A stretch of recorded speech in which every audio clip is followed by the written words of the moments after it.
محترم ناظرین کرام، رکانہ بن عبد یزید نامی ایک خوبصورت بہادر اور ذہین مرد تھا۔ یہ عرب کا نامی گرامی پہلوان تھا۔ بہت سارے پہلوان آئے جنہیں اس نے ایک ہی داؤ میں پٹک کر اٹھنے کے قابل نہ چھوڑا۔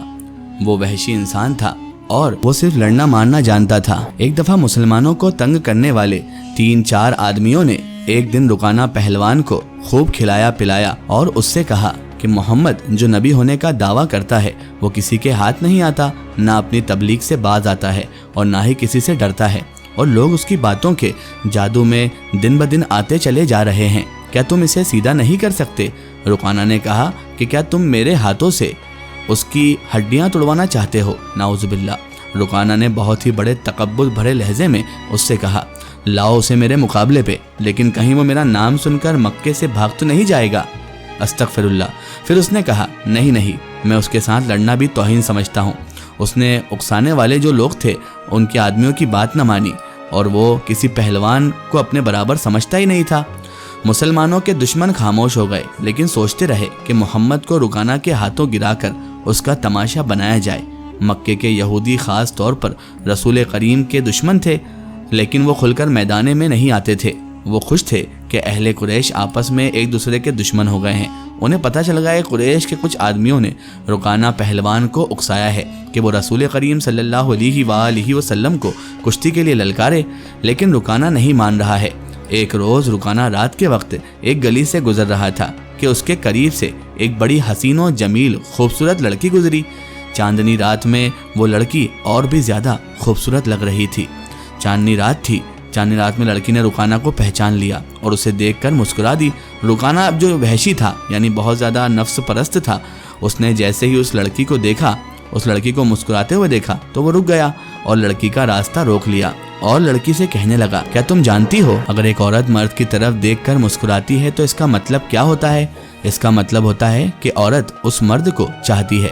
پھر پوچھا، کون ہو تم؟ تو اس نوجوان لڑکی نے جواب دیا، میں سبت بنت ارمن ہوں۔ تو رکانہ کہنے لگا، اوہو، ارمن یہودی کی بیٹی؟ اور لڑکی کے کندھوں پر اس نے ہاتھ رکھ دیا اور اس کے کندھے پر ہاتھ رکھ کر اسے اپنے قریب کر کے بولا، کیا میرا جسم تجھے اتنا اچھا لگتا ہے اور کیا میری طاقت تمہیں اچھی لگتی ہے؟ لڑکی بولی، تمہاری طاقت نے تو مجھے مایوس کر دیا۔ سبت نے اس کی بات کاٹ کر اکتاتے ہوئے لہجے میں کہا، تم تو محمد سے ڈرتے ہو۔ رکانہ بولا، کون کہتا ہے؟ رکانہ نے گرج کر پوچھا تو بولی، سب کہتے ہیں۔ سبت نے کہا، اور اسی لیے پہلے محمد کو گراؤ، میں اپنا جسم تمہیں انعام میں دے دوں گی۔ اللہ کے بیٹوں اور بیٹیوں کی قسم، نعوذ باللہ، میں تیری بات پر پوری طرح سے اتر کر دکھاؤں گا اور تیرے سامنے آؤں گا۔ رکانہ نے اتنا کہہ کر اسے وعدہ کیا، لیکن تو نے یہ غلط سنا ہے کہ میں محمد سے ڈرتا ہوں۔ دراصل بات یہ ہے کہ میں اپنے سے کمزور سے لڑنا اپنی توہین سمجھتا ہوں، لیکن میں تیری بات پوری کروں گا۔ مشہور مورخین یعنی کہ اتہاسکار ابن ہشام نے لکھا کہ رسول کریم صلی اللہ علیہ وآلہ وسلم نے خود رکانہ پہلوان کو کشتی کے لیے للکارا تھا، اور لیکن دوسرے مورخینوں نے جو شہادت پیش کی ہے وہ صحیح مسلم معلوم ہوتی ہے۔ وہ فرماتے ہیں کہ رکانہ نے محمد صلی اللہ علیہ وآلہ وسلم کو کشتی کے لیے للکارا اور اس نے کہا، میرے بیٹے تم بڑے دل اور بڑی ضرورت والے آدمی ہو۔ میں یہ بھی جانتا ہوں کہ تم جھوٹ بولنے سے نفرت کرتے ہو، لیکن مرد کی ضرورت اور صداقت کا پتہ اکھاڑے میں ہی چلتا ہے۔ آؤ میرے مقابلے میں اکھاڑے میں اترو۔ اگر تم مجھے گرا دو تو میں تمہیں اللہ کا بھیجا ہوا نبی مان لوں گا۔ اللہ کی قسم تمہارا مذہب قبول کر لوں گا، لیکن یہ ایک بھتیجے اور چچا کی کشتی نہیں ہوگی۔ رسول اکرم صلی اللہ علیہ وآلہ وسلم نے رکانہ کی للکار کے جواب میں کہا، ٹھیک ہے، یہ لڑائی ایک بت پرست اور سچے دین کے پیغمبر کی لڑائی ہوگی۔ اگر تو ہار گیا تو تو اپنا وعدہ نہ بھول جانا۔ یہ خبر مکہ کے صحرا میں آندھی کی طرح پھیل گئی کہ رکانہ پہلوان اور محمد الرسول اللہ صلی اللہ علیہ وآلہ وسلم کی کشتی کا مقابلہ ہوگا، اور جو ہار جائے گا وہ جیتنے والے کا مذہب قبول کر لے گا۔ قریش کا بچہ مرد و زن اور یہودی ہجوم بھیڑ کر کے آ گئے اور سب کے سب مقابلہ دیکھنے آئے تھے۔ مسلمانوں کی تعداد اس وقت بہت تھوڑی تھی۔ وہ تلواریں اور برچھیوں سے مسلح ہتھیار بند ہو کر آئے، کیونکہ انہیں خطرہ محسوس ہو رہا تھا کہ شاید قریش کشتی کو بہانہ بنا کر رسول اکرم صلی اللہ علیہ وآلہ وسلم کو نقصان پہنچائیں گے۔ عرب کا سب سے زیادہ طاقتور اور وحشی پہلوان رکانہ بن عبد یزید رسول کریم صلی اللہ علیہ وآلہ وسلم کے مقابلے پر اترا ہے۔ اس نے حضور پاک صلی اللہ علیہ وآلہ وسلم پر ایک تنزیہ یعنی کہ ایک تانے سے بھرا ہوا نظر ڈالی اور آپ پر تھپکی کری۔ آپ صلی اللہ علیہ وآلہ وسلم نے دعا پڑھی، بسم اللہ توکلت علی اللہ ربی و ربک اللہ ذات المعاد۔ علامہ ابن قیم نے یہی دعا نقل کی ہے۔ یعنی شروع کرتا ہوں اللہ کے نام سے اور اسی پر مجھے بھروسہ ہے جو میرا اور تیرا دونوں کا رب ہے۔ پھر آپ صلی اللہ علیہ وآلہ وسلم نے مکمل خاموشی اور اطمینان کے ساتھ یعنی بالکل پرسکون ہو کر رکانہ کی آنکھوں میں آنکھیں ڈال کر دیکھا۔ اس کی آنکھوں میں بے خبری میں کوئی داو نہ کھیل جائے، اسی لیے رکانہ اپنے ارد گرد یوں گھوما جیسے شیر اپنے شکار کے ارد گرد گھومتا ہے۔ کفار کا ہجوم رسول اکرم صلی اللہ علیہ وآلہ وسلم کا مذاق اڑا رہا تھا۔ مسلمان خاموش تھے، وہ دل ہی دل میں اللہ کو یاد کر رہے تھے۔ انہوں نے اپنی تلواروں کے دستوں پر ہاتھ رکھتے ہوئے کہا۔ پھر آنن فانن نہ جانے کیا ہوا کہ رسول کریم حضرت محمد مصطفیٰ صلی اللہ علیہ وآلہ وسلم نے ایسا داؤ کھیلا کہ مورخ لکھتے ہیں کہ آپ نے رکانہ کو اٹھا کر زمین پر پٹک دیا اور وہ چاروں خانے چت پڑا تھا۔ سارے لوگ دنگ رہ گئے۔ رکانہ زخمی شیر کی طرح اٹھا اور آپ صلی اللہ علیہ وآلہ وسلم سے کہا، تم نے میرے ساتھ دھوکہ کیا ہے۔ مجھ پر حملہ اس وقت کیا جب میرا پیر پھسل گیا تھا۔ میں تمہارے داؤں سے نہیں اپنے پیر کے پھسلنے سے گرا ہوں۔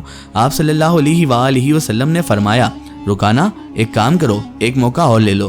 رکانہ پھر سے حملہ آور ہوا اور آپ نے پھر وہی داؤں کھیلا اور دوبارہ اسے پٹک دیا۔ فیصلہ کرنے والوں نے فیصلہ کر دیا کہ رکانہ ہار گیا۔ رکانہ پھر بھی نہ مانا اور کہا، تم لوگ مانو گے نہیں، لیکن دراصل محمد نے مجھ پر داؤ اس وقت کھیلا جب میری پلک جھپک گئی تھی اور میں دیکھ نہیں پایا۔ پھر آپ نبی مکرم حضرت محمد مصطفیٰ صلی اللہ علیہ وآلہ وسلم نے فرمایا، سن رکانہ، اگر تیری آنکھ جھپک گئی تھی اور میرا داؤ اسی وقت چلا تھا تو ایک اور موقع لے لے، لیکن یہ کشتی آخری ہوگی۔ تیسری بار رکانہ بہت جوش خروش کے ساتھ آپ نبی مکرم صلی اللہ علیہ وآلہ وسلم پر جھپٹا۔ اس بار بھی آپ نے زیادہ وقت نہیں لگایا اور اسے آنن فانن میں ہی تیسری بار بھی پٹک دیا۔ بھاری بھرکم جسم 3 بار پٹکا تو کشتی جاری رکھنے کے قابل نہ رہا۔ سر جھکا کر اب ہار تسلیم کر کے اکھاڑے سے رکانہ پہلوان باہر نکل آیا۔ ہجوم پر سناٹا چھا گیا اور مسلمان ننگی تلواریں اور برچیاں ہوا میں لہرا لہرا کر اور اچھال اچھال کر نعرے لگا رہے تھے۔ رسول کریم صلی اللہ تعالی علیہ وآلہ وسلم نے للکار کر کہا، رکانہ اپنا وعدہ پورا کرو اور یہ اعلان کرو کہ آج سے تم مسلمان ہو۔ اب رکانہ جو پہلوان تھا وہ مسکرایا اور کہا، محمد اپنا انعام لو اور یہاں سے چلتے بنو۔ کیا تم نے مجھے اتنا بڑا سچا سمجھ لیا تھا کہ میں اپنا اسلام قبول کرنے کا وعدہ پورا کروں گا؟ میری آج تک کی پوری زندگی ہی جھوٹ پر ٹکی ہے۔